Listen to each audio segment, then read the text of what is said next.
Dengue, যা অ্যাডিস মশাবাহিত একটি ভাইরাসজনিত রোগ, বাংলাদেশের জন্য একটি বড় স্বাস্থ্য সংকটে পরিণত হয়েছে। প্রতি বছর বর্ষাকালে অ্যাডিস মশার প্রজনন বৃদ্ধি পাওয়ায় ডেঙ্গুর প্রকোপ বেড়ে যায়। ডেঙ্গু মূলত 4টি ভিন্ন সেরোটাইপের ভাইরাস দ্বারা সৃষ্ট একটি ভাইরাল রোগ। এটি অ্যাডিস এজিপ্টি ও অ্যাডিস অ্যালবোপিক্টাস প্রজাতির মশার মাধ্যমে মানুষের মধ্যে সংক্রমিত হয়। 2024 সালে পরিস্থিতি আরও জটিল আকার ধারণ করেছে। সর্বশেষ তথ্য অনুযায়ী এবছর ডেঙ্গুতে আক্রান্তের সংখ্যা দাঁড়িয়েছে 35,365 জন। এছাড়া গত 24 ঘন্টায় নতুন করে 5 জনের মৃত্যুর খবর পাওয়া গেছে। এ নিয়ে চলতি বছর মৃত্যুর সংখ্যা দাঁড়িয়েছে 182 জনে। ডেঙ্গু বিষয়ক প্রতিবেদনে বলা হয়, সারা দেশে গত 24 ঘন্টায় ডেঙ্গু জ্বরে আক্রান্ত হয়ে 927 জন হাসপাতালে ভর্তি হয়েছে। আক্রান্তদের মধ্যে ঢাকার 2 সিটি কর্পোরেশন এলাকাতেই 432 জন রয়েছেন।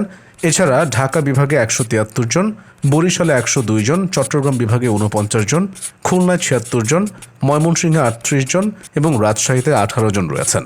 চলতি বছরের 1 জানুয়ারি থেকে 5 অক্টোবর পর্যন্ত সারা দেশে ডেঙ্গু আক্রান্ত হয়ে হাসপাতালে ভর্তি হয়েছেন মোট 35,365 জন। তাদের মধ্যে 63.2% পুরুষ এবং 36.8% নারী। একই সময়ে মারা যাওয়া 182 জনের মধ্যে 51.1% নারী এবং 48.9% পুরুষ।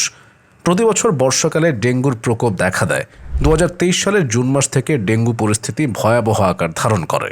গেল বছর দেশে 3,21,179 জন রোগী হাসপাতালে ভর্তি হয়ে চিকিৎসা নেন। এর মধ্যে ঢাকায় 1,10,008 জন এবং ঢাকার বাইরে চিকিৎসা নিয়েছেন 2,11,171 জন।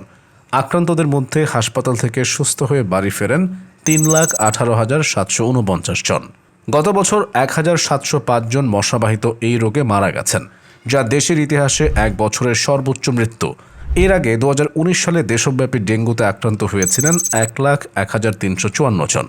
ওই সময় চিকিৎসক, স্বাস্থ্যকর্মী সহ প্রায় 300 জনের মৃত্যু হয়েছিল। 2020 সালে করোনা মহামারীকালে ডেঙ্গুর সংক্রমণ তেমন একটা দেখা না গেলেও 2021 সালে সারা দেশে ডেঙ্গু জ্বরে আক্রান্ত হন 28,429 জন। ওই বছর ডেঙ্গুতে আক্রান্ত হয়ে 105 জনের মৃত্যু হয়েছিল। এছাড়া 2002 সালে ডেঙ্গু নিয়ে মোট 62,382 জন হাসপাতালে ভর্তি হয়েছিলেন। ওই বছর মশাবাহিত রোগটিতে আক্রান্ত হয়ে 281 জন মারা যান। এই সংখ্যা স্বাস্থ্য কর্মকর্তাদের এবং সাধারণ মানুষের জন্য গভীর উদ্বেগের কারণ হয়ে দাঁড়িয়েছে। ডেঙ্গু বাড়ার প্রধান কারণ হল শহরাঞ্চলে মশার প্রজননস্থল নির্মূল করার কার্যকর ব্যবস্থা গ্রহণে ব্যর্থতা। অব্যবহৃত পাত্রে জমে থাকা পানি, নির্মাণাধীন ভবন এবং শহরের অপর্যাপ্ত বর্জ্য ব্যবস্থাপনা অ্যাডিস মশার জন্য উপযুক্ত প্রজনন স্থল তৈরি করেছে। এ কারণে ডেঙ্গুর বিস্তার রোধ করা কঠিন হয়ে পড়ছে। ঢাকা, চট্টগ্রাম সহ দেশের বড় শহরগুলোতে ডেঙ্গুর প্রকোপ সবচেয়ে বেশি। ডেঙ্গু মোকাবিলায় বাংলাদেশ সরকার ও স্বাস্থ্য অধিদপ্তর বেশ কিছু উদ্যোগ নিয়েছে। অ্যাডিস মশা নিয়ন্ত্রণে ফগিং বা ধোঁয়া ছড়ানোর কাজ করা হচ্ছে। পাশাপাশি জনসচেতনতা বৃদ্ধির জন্য বিভিন্ন প্রচারণা চালানো হচ্ছে, যাতে মানুষ তাদের চারপাশ পরিষ্কার রাখে এবং পানি জমতে না দেয়। হাসপাতালগুলোতে ডেঙ্গু রোগীদের চিকিৎসার জন্য বিশেষ ইউনিট স্থাপন করা হয়েছে এবং জরুরি ওষুধ ও প্লাজমার সরবরাহ বাড়ানো হয়েছে। তবে এসব উদ্যোগ সত্ত্বেও ডেঙ্গুর সংক্রমণ নিয়ন্ত্রণে আনা সম্ভব হচ্ছে না। বাড়ির চারপাশে যাতে পানি জমতে না পারে তা নিশ্চিত করা উচিত। ফুলের টব, ভাঙা পাত্র, বালতি কিংবা অন্যান্য যে কোনো পাত্রে পানি জমতে দেওয়া উচিত নয়।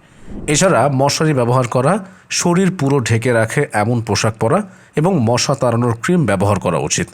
অন্যদিকে সরকার এবং স্থানীয় প্রশাসনের উচিত মশা নিধনে আরও কার্যকর পদক্ষেপ নেওয়া।